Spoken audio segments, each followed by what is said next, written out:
Welcome to this Gifts of God talk that we do every Sunday, same time, 1 p.m. Eastern USA time. And some of you I've invited to this talk. We have a few members that are regulars, but I'm opening it up just for some guests here and there to see if they'd like to become part of the Gifts of God on a permanent basis. So what that looks like is Sandra and I, on most days, we make a podcast on some section of the text in A Course in Miracles or on a lesson. But right now, we're working very diligently this year to get through the whole text, which is a formidable task. Because if you study the Course at all, you know that text is very deep. You have to go slowly through it. The language is very deep. So that's what we've been doing. And glad to say we're already up to chapter 22. And there's like 31 or 32 chapters. So we're 2/3 of the way through. And it's August, so we're about where we should be. And I figure by the end of the year, we will have gone through the whole text. And there's podcasts on every section. In prior years, we went through the workbooks. So on our podcast station, if you scroll down long enough, you will run into our podcasts on the lessons in the workbook. I'm not sure what we'll be doing in 2025, but what I imagine, since we've been through the workbook, we've been through the text by then, we'll just do like a random, which isn't really random, but we'll ask our guidance what we're supposed to look at today. And if it's a lesson, if it's a section in the text, we'll do it that way. But it'll be more spontaneous for 2025. And I'm always amazed that when I read a lesson or even a section in the text, that when I read it first, I sort of get it. But when I read it again later, like let's just say a year later or 2 years later, I'm amazed that how much more of it I understand and how much of it I didn't even hear the first time through. So the beauty of the Course in Miracles is that it's a living entity, right? So when you have it in your life, it's like a growing, living, flowing entity, and it's alive, and it's always giving, it's always extending some wisdom to you. And as you grow yourself, as you wake up yourself, you know, you're less susceptible to the ego, more open to your higher self. You're going up a spiral of ascension. And as you're going up that spiral, like if you read a lesson, let's just say 2 or 3 years later, you're not at the same level when you first read it, and you get so much more out of it. That's why we always say, once you decide to be a student of this material, the Course in Miracles, you're a student for life. And we also say, until you're walking on water and raising the dead, you've got something in yourself to clear. And let's not pretend that we've totally cleared our ego, because if we're really honest, we can see little parts of it still lingering. And this is not something to feel guilty about or frustrated about or anything like that. It's just we want to take always an honest assessment of exactly where we are and not pretend to be higher than we are, but not pretend to be lower than we are, and also not to want it to be any different. I was reading a little section in one of the Krishnamurti books this week. If you haven't read any Krishnamurti, Jiddu Krishnamurti. He was a great teacher and sage in the 20th century. And he was actually my teacher of A Course in Miracles teacher. Tara Singh was with him for maybe 35, 40 years. So before Tara Singh even blundered into the Course in Miracles, he was a longtime student of Krishnamurti. And their philosophies are consistent with the Course.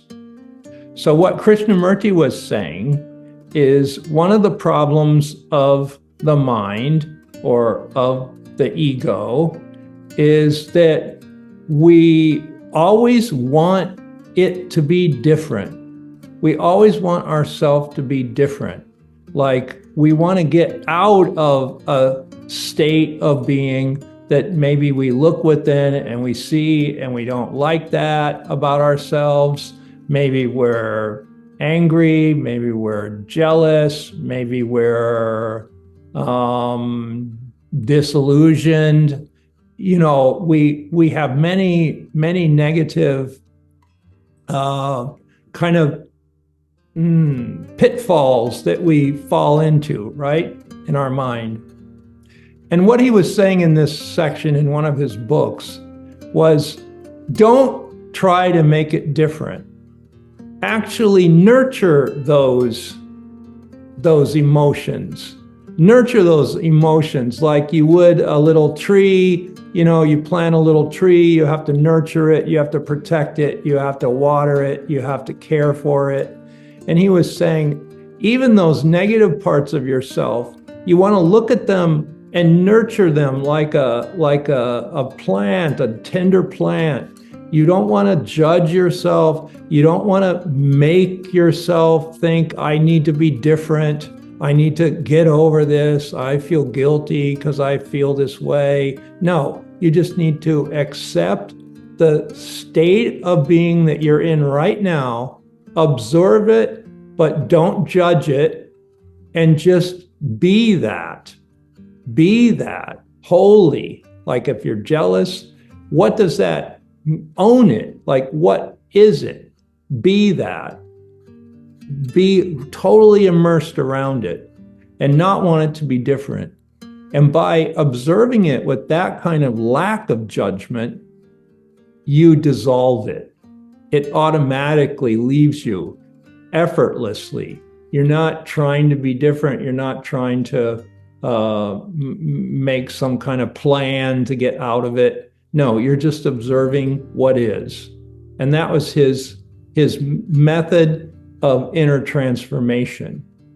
And somewhat, the Course is also like that. It says, well, look at your grievances. Look at your attack thoughts. You know, look at your disillusionments. It's still of the ego, but it's like we're not here to quote unquote kill the ego. We're here to transform the ego, right? You know, this line that was very prominent to me this week, the end of the world, which would be the ego. You know, the world is the projected images that the ego makes out there. The end of the world is not its destruction, but its translation into heaven, all right? So we're not running away and denying the maybe negative things we've made up in our life. We're looking at them, we're forgiving them, and through this kind of acceptance where we're not judging ourselves, we're not judging our tendencies, we're not judging our negative thoughts, we're observing them, we're owning them, we're forgiving them, they automatically dissolve, right? They dissolve away. And not through destroying them, but through transforming them. And I think that that's a really good approach. When you're introspecting, you're looking at yourself, you know, which is much of the work we do with breath work, where people come to us and we try to do a very thorough assessment of what's happening in their mind, what's happening in their life, how their mind is related to what's going on in their life, what their thoughts are, what their emotions are, and how those are producing effects. We try to look at that in the breath work. And then through the breathing, through the, honest assessment, honest, almost a confession of what's actually there, through breathing and letting go, this process cleanses the mind, cleanses you of those negative thoughts and therefore those frequencies that attract those experiences. So if you clean up your frequency, you don't attract the negative experiences that you have been doing. You are the master of your life. And it's through mastering your mind. It's the mind where the transformation has to take place.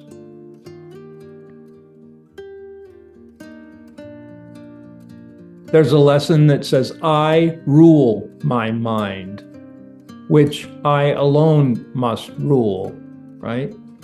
I rule my mind, which I alone must rule.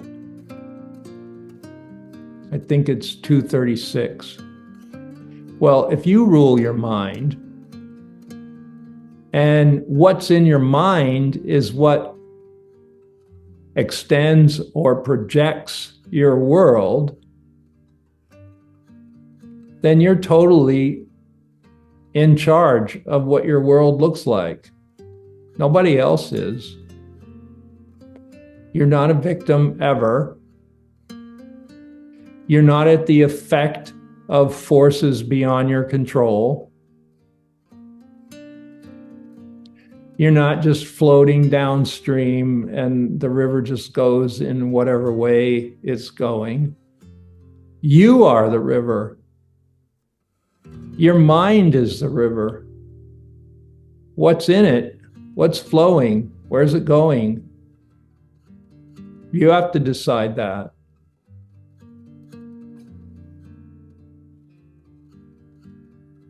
You have to decide that.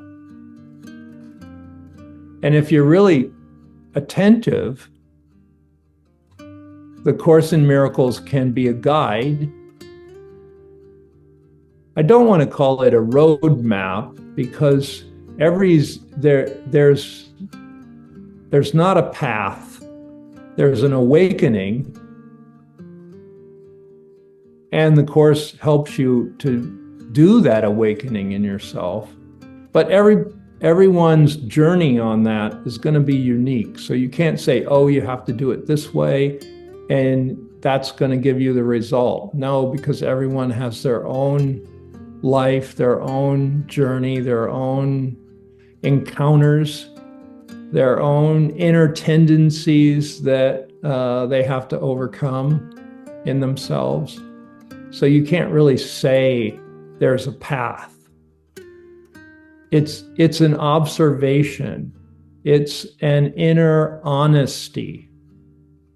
It's looking at the mind to see what it's doing. My mind, right?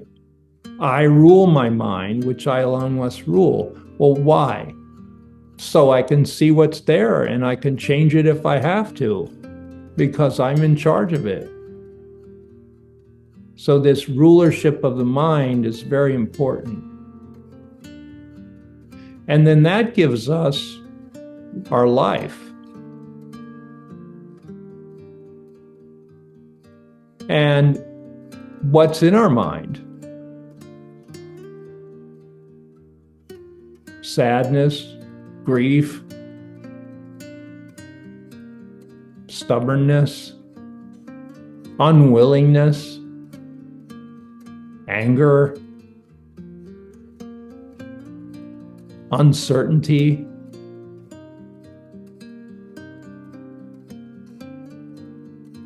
So we have to take an assessment. We have to look and see what's in the mind.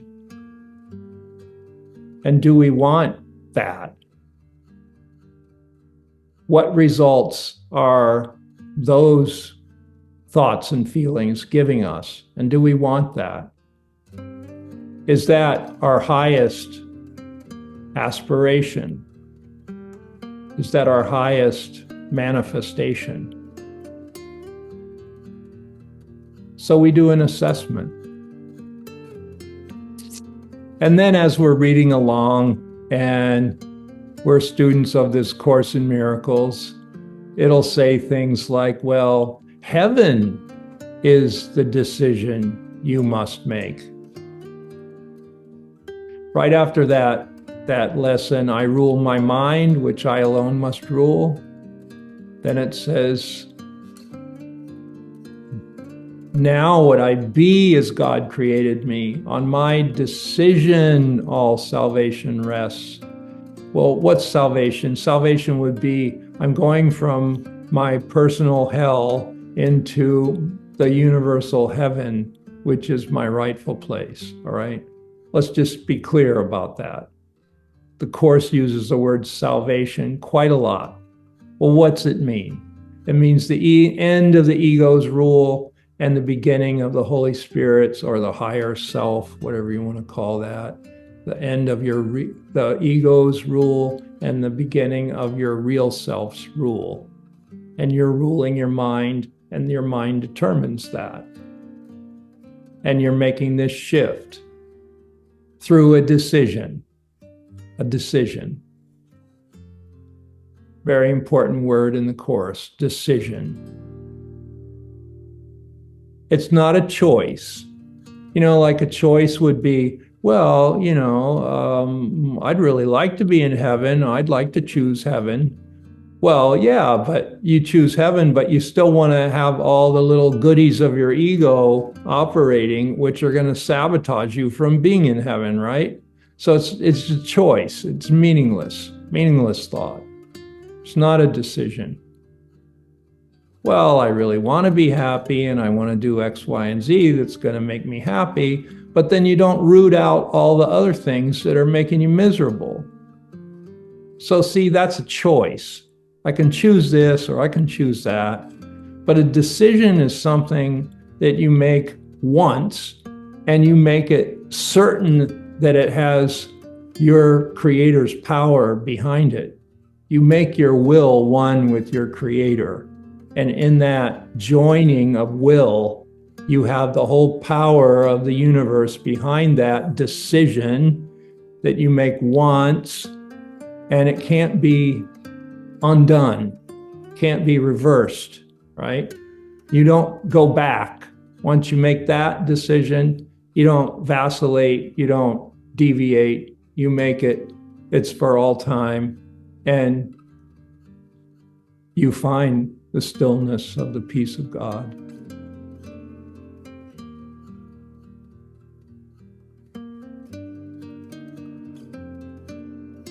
Do we want it? Do we want the stillness of the peace of God? That would have to be a decision we make. Not a mere choice, not a mere wishful thinking. We've been there, done that, had a lot of wishful thinkings. Where has it led us?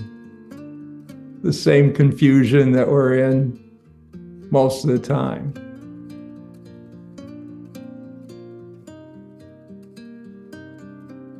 You know, this week was a good week, very good week. Sandra and I had a beautiful time, and I bought a new bike. So I'm tooling around Washington all over the place, just absolutely loving it. Washington is such a beautiful city. We have this section that goes down through the middle of it, right? Where there's the Capitol building, where all the government is, which is just an absolute beautiful building, and it's capped with this Divine Mother on top, Our Lady of Freedom. And then you go down this very wide swath of green space for like a couple of miles. And in the middle of it is this monument. They call it the Washington Monument. and it's the largest obelisk in the world, right? It's like, I don't know, 600 feet or something. And you can go up, to the top of it. And so there's this huge obelisk in the middle of, they call it the mall, this long green space, right? So in the middle, there's the Capitol at one end on a hill. Then you go down about a mile and there's this Washington Monument. And then if you go up north is the White House. So the White House where the presidency, the president lives, and the Washington Monument and the Capitol form a triangle, a right angle triangle.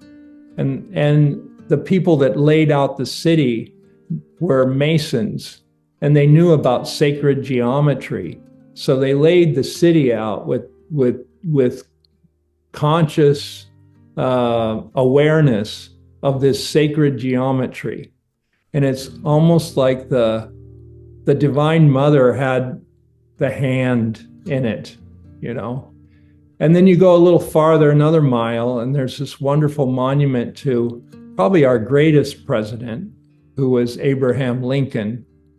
He was at the time where it's about 160 years ago, when slavery was still going on in the USA and also other parts of the world.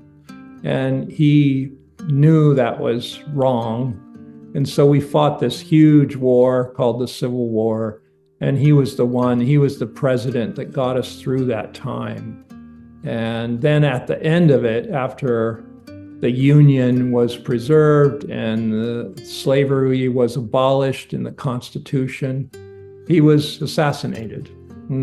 But that was his legacy, It's almost like he came to do that one thing, and then when that one thing was done, he was gone. He was out. But this monument they've made to him is so beautiful. And I remember my teacher Tara Singh and I came to Washington once, just he and I. I hadn't really been here that much, and he'd been here quite a lot. And he took me to that monument, and he said, this is an authentic temple. Authentic. It's not a fake temple. It's a real temple because it enshrines this presence of Abraham Lincoln. And you can feel it when you're in there. It's not just a statue about something. It's like in India, when they make a statue of like a deity or a divine mother or something, they call that a murti. And the murti is activated. It's infused with a life force. So they consider it a living being, not like just a dead statue, right? It's not just dead stone. It's a living being embodied in that statue, in that form, and it can emit the energy of that deity. So if you're really sensitive, you can actually feel the presence of that deity coming out of the murti. So it's a benefit to have that murti's, they call it darshan, or holy vision of that murti. Well, so this Lincoln Memorial, people maybe not know it if they're not familiar with India and the concept of a murti, but it's a murti. It's a murti of Abraham Lincoln, and it's absolutely emitting his presence. It's just so powerful. And it's been, that Lincoln Memorial has been instrumental in our history. Like when Martin Luther King was giving his famous speech, I had a dream. He gave it, where did he give it? Right in front of the Lincoln Memorial with thousands, like 20,000 people listening to him, right on the mall. And then there was this other Black artist, a singer. I'm not sure if it was the same time I don't think it was the same time Martin Luther King gave the speech. Marian Anderson, she was one of the premier, I want to say, mezzo sopranos, like middle, but she was a soprano. She had the most pure voice, and she became very famous singing in Europe in opera houses. But because she was Black, she couldn't sing in the opera houses in the USA. So Eleanor Roosevelt arranged for her to sing at the Lincoln Memorial, and it was very famous. And so the Lincoln Memorial has a very strong history of these great beings going there to get their message out to the country. So anyhow, riding my bike, I go up to the Capitol. I go around that. Then I go down to the Lincoln Memorial. Then I go over to the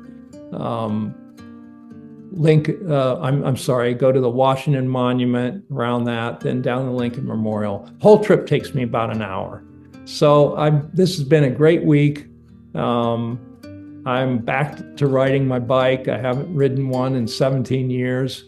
And now I'm just feeling good, and everything is good. So it's been a good week. And then from the Course in Miracles standpoint, it was an excellent week too, because we read this one section. And we did a podcast on it. Some of you probably have it, maybe listened to it. It's a section called The Branching in the Road, right? The Branching in the Road. I think it's like section 4 of this chapter 22, The Branching in the Road. So when we hit that, it was very powerful for me, almost reminiscent, because when I met Tara Singh in 1989, and I knew he was my teacher for the Course in Miracles, he had a foundation in Los Angeles where he taught. And the foundation helped him produce books, organize workshops around the country, etc. And I listened to these audio tapes of his, and I knew there was something about him that was unique, and I needed to get closer to that energy. So I called this foundation and I said, I'd really like to study with Tara Singh and come out and see him, and et cetera, et cetera. And they said, oh, you can't do that. This foundation is only for serious students. So, okay, well, maybe I wasn't so serious at the time. But they said, but you can go to one of his workshops.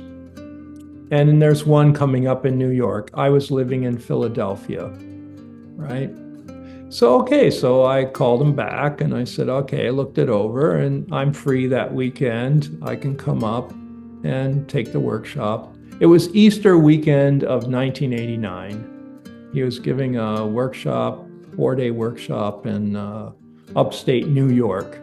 Not New York City, but kind of up a little higher, out in the country. So I signed up and I went. And then when I met him, I absolutely knew he was my teacher. He could speak for 20 minutes, half an hour. His talks would usually go an hour and a half or 2 hours. But after about 20 minutes, you would notice that your whole system was being calmed down, slowed down. Something was happening. Now, he could be very confronting, but through the confrontation, of him confronting your ego, and you would see the truth of it in yourself, right? Through that power of observation and listening to what he was saying, your body, your mind would just slow down, calm down, until at some point you would be in this stillness. You would be in this silence. Your mind wouldn't be racing. It wouldn't be chattering. It wouldn't be worrying about taking out the garbage. It wouldn't be worried about what you're supposed to do at work next day. No, it would just be empty. It would be calm. It would be silent. And he was able to do that with the power of his own words. So after listening to him for a couple of hours, you would just be so calm, so silent within. And after hearing him in person that first day, that first evening, I knew this man is my teacher for life. I just was absolutely certain about it. So then, I went to more of his workshops. I was never one that left everything and went and lived at the foundation, but I was at the foundation quite a lot. But as a person who was there as a student who would come and then go back to their worldly life, right? Some of the people there, they would have sold everything and moved there and lived nearby and gone to the foundation daily for numbers of years. But I was not that type. I was the one that was using my life as the workshop and working it out and testing it in that daily life, right? I was a householder. And so that's how I worked that. But this section in the Course in Miracles, section 4 of chapter 22, called The Branching in the Road, Tara Singh, called his school the school at the branching in the road. And I always wondered in the beginning, well, what's he mean by that? This school at the branching in the road. Now, the foundation was itself called the Foundation for Life Action. And later it was called the Joseph Plan Foundation. That was federally approved, etc.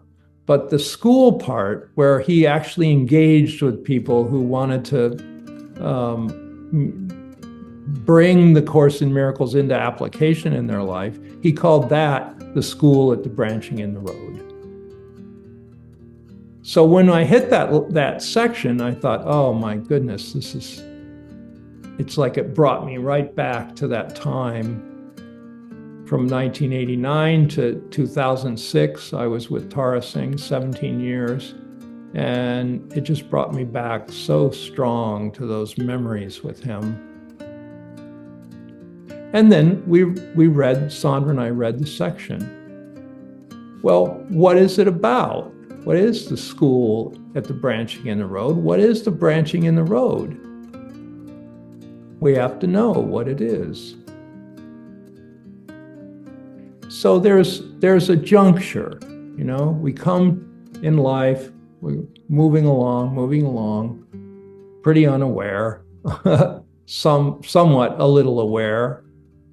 We do some work on ourselves, we come more aware. And then we reach this point where it's a juncture. It's obvious that we may not be as far as we thought we'd come.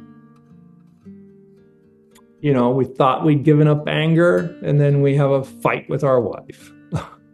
Or we thought we'd given up frustration, and then some situation in our life just seems insurmountable, right? So we reach this point where we see there's still more work to do. Well, now we're at this branching in the road. Well, what's the branch? Okay, we got two options here, right? A branch in the road, you got to take one or the other. You can't go forward. You got to go left or you got to go right. All right? So, what's the branch on the right? Well, or it could be the left. It's not It's not political here, guys. It's not left wingers and right wingers. No, it's like one branch goes the route that you've always gone. Your ego's fully intact. Your doubts, your fears, your angers, your insecurities, they're still there. And you go that way, and you know they're still going to be there. And maybe you'll have some good days where they're not so present. But then you know eventually they're going to crop up again and blah, blah, blah. You'll be back in the same mess. Well, that's the one road. Well, what's the other road? Because now we're being asked to take that. Well, it's like you're standing at the gate of heaven, right? And you're given the opportunity to go through. You know, lesson 138, it says, heaven is the decision. Decision. Now there's that word decision again. Heaven is the decision I must make. All right, well, that's the other road. So what is involved in that decision? You're standing outside, you're at the juncture, you're going this way or you're going that way. In one way you're very familiar with, it's very painful, very miserable, but you're familiar with it, you know exactly what to expect. And because you're familiar with it, it might seem very appealing because no surprises here. I know exactly that road. And you may take it because it is familiar. But now the other road is not so familiar. And it's asking you to do some things that maybe your ego doesn't want to do.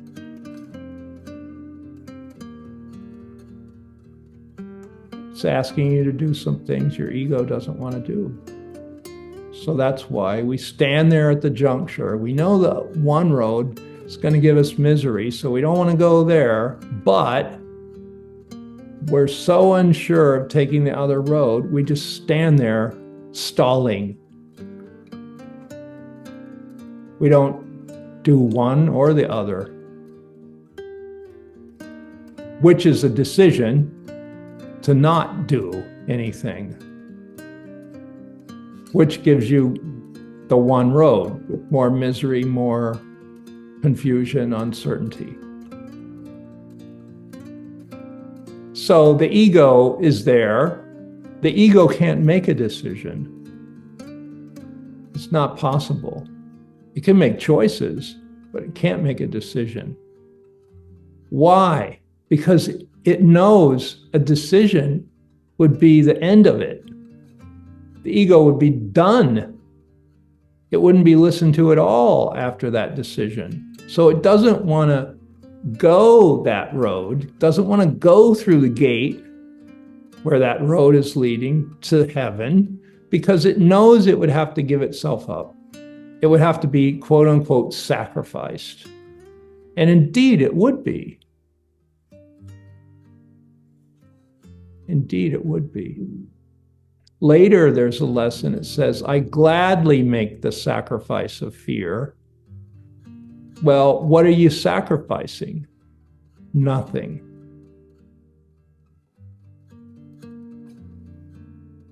The ego is fear. The ego is the embodiment of all your collections of fears that you put together in this lifetime and all other lifetimes.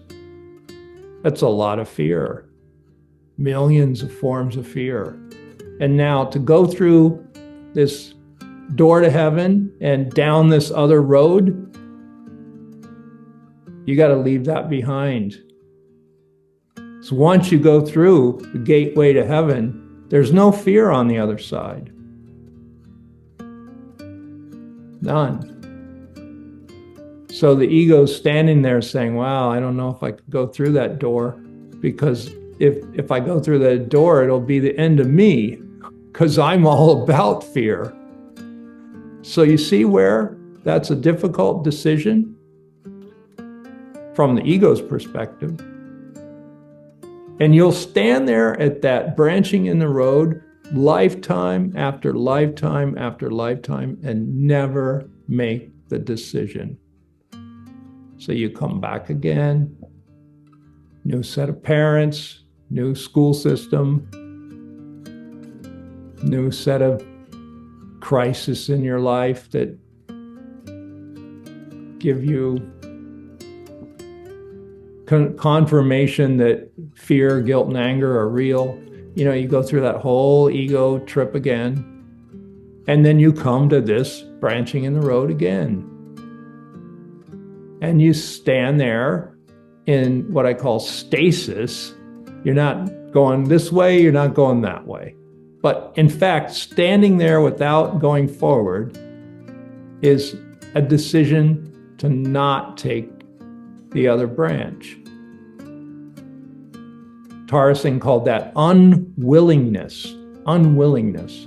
I'm unwilling to make this step that is, in my life, kind of unknown. I don't know what's going to happen. I have to be faithful that I'm being led correctly here, and that by taking these steps, it will liberate me. It will take me out of my ego into my true self and into what former sections we read called constant joy.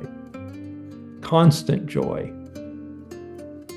Perfect happiness is another way the Course describes it.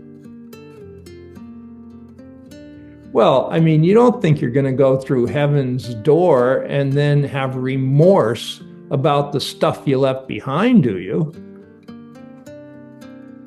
Heaven doesn't have remorse. Heaven's a liberation from remorse. So why would we not want to go through that door? Well, we don't trust that that's so. And we're so conditioned by our own misery that we think that's normal. And we recreate the misery to kind of feel good that it's all recognizable. Nobody's challenging us. Nobody's asking us to do anything. We'll just stay here in our misery and put up with it. And then eventually we'll kick the bucket and, you know, maybe we'll have a little bit of nirvana out of the body, but then we'll see, oh, there's a lot of unfinished business that I never completed. I got to go back. So then you take another body, you take another life, another family. You accumulate more unfinished business.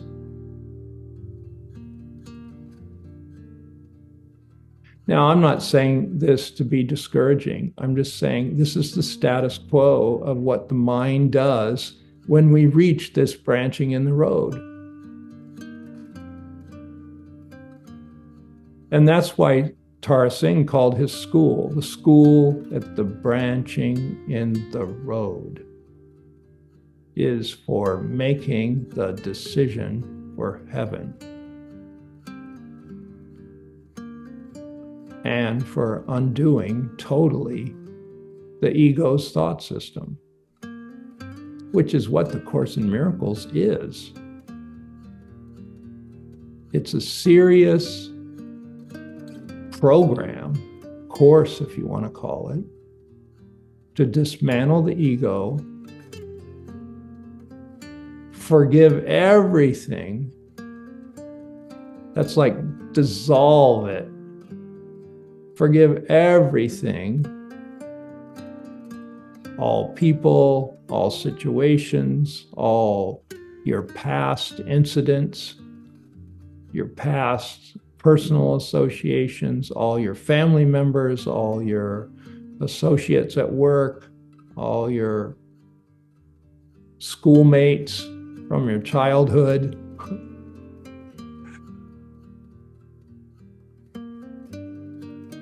You let forgiveness rest upon all things, and thus forgiveness will be given you. And when you can forgive everybody, you'll know yourself is forgiven. and that you not only deserve to go through the door to heaven, it's your destiny to go through that door. It's your God-given right.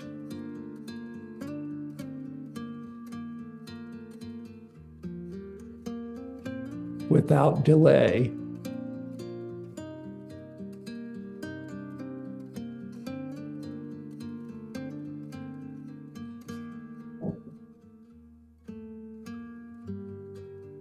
You know, there's a lesson in the section in section 2 where it's talking about what is the Christ. It says, "Let me not bind your son with laws I made."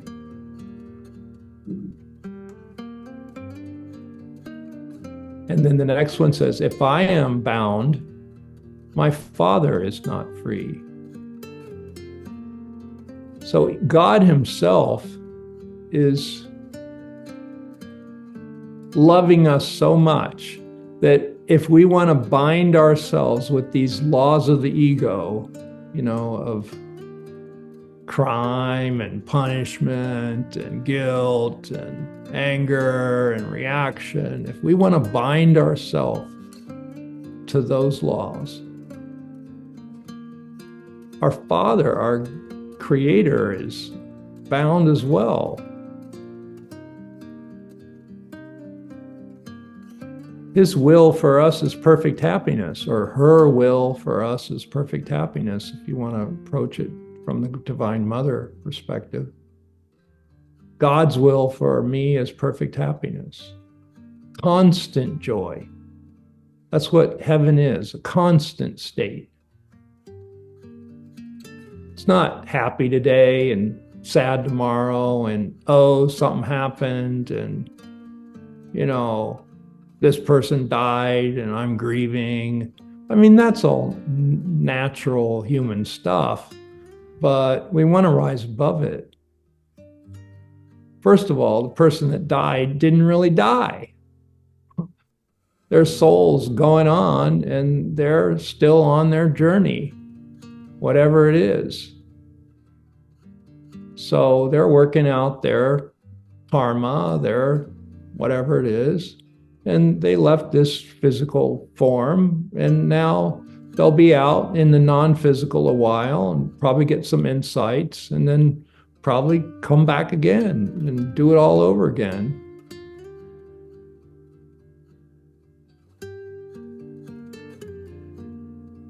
So, okay, if I bind myself with all these laws that I've made up, which is fear, guilt, anger, insecurity, then I'm not free. And my Creator is like just waiting there for me to get off it.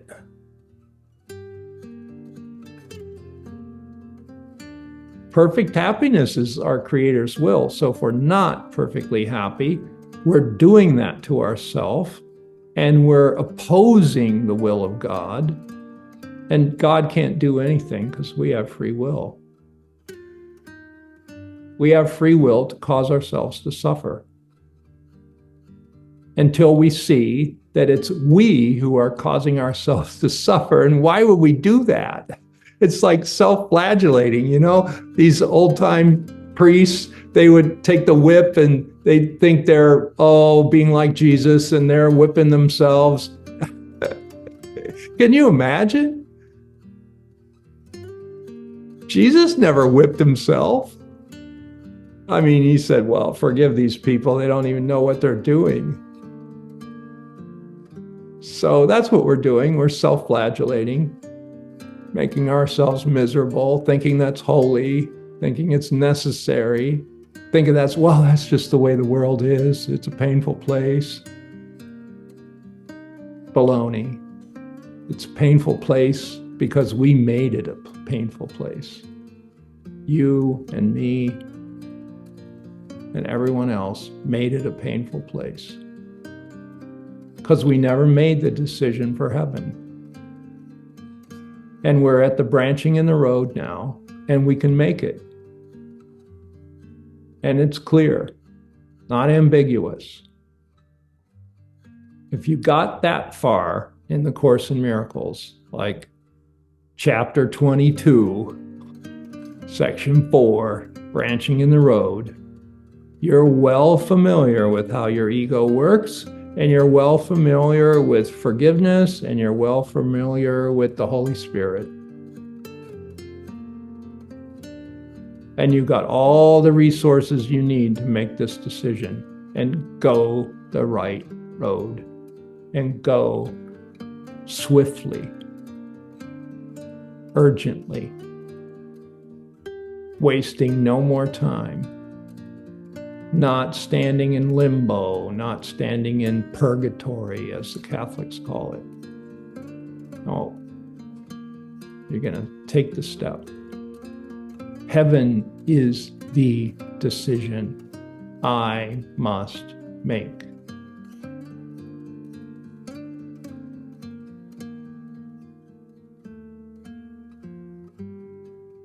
What do you have to lose forgiving everybody?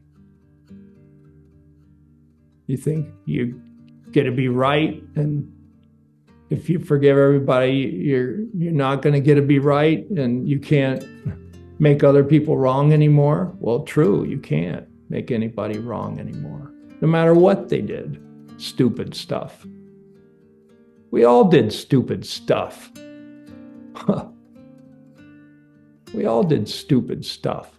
Now, how are we going to get free of the guilt of all that stupid stuff? Well, when we observe that other people making stupid things, we say, it's not real. It's not real. I'm not going to hold a grievance about that. I'm not going to hold a judgment about that. Eventually, they'll stop doing the stupid stuff and wake up just like me. And if I can let them off the hook for their stupid stuff, I can certainly be let off the hook for my stupid stuff. And then you're getting a little closer to the miracles, to the freedom, to the heaven, which is the decision you must make, which is the branch in the road that you must take. We all have to take it. And we all have our past nagging at us, saying, you can't do that, you can't go there, you can't leave me behind. Well, we must. Past is over. It can touch me not. So are we going to live in the present, or are we going to be conditioned by our past? And that's the decision we make at the branching in the road. And I think it's clear now, so you can make it too. All right. Thank you.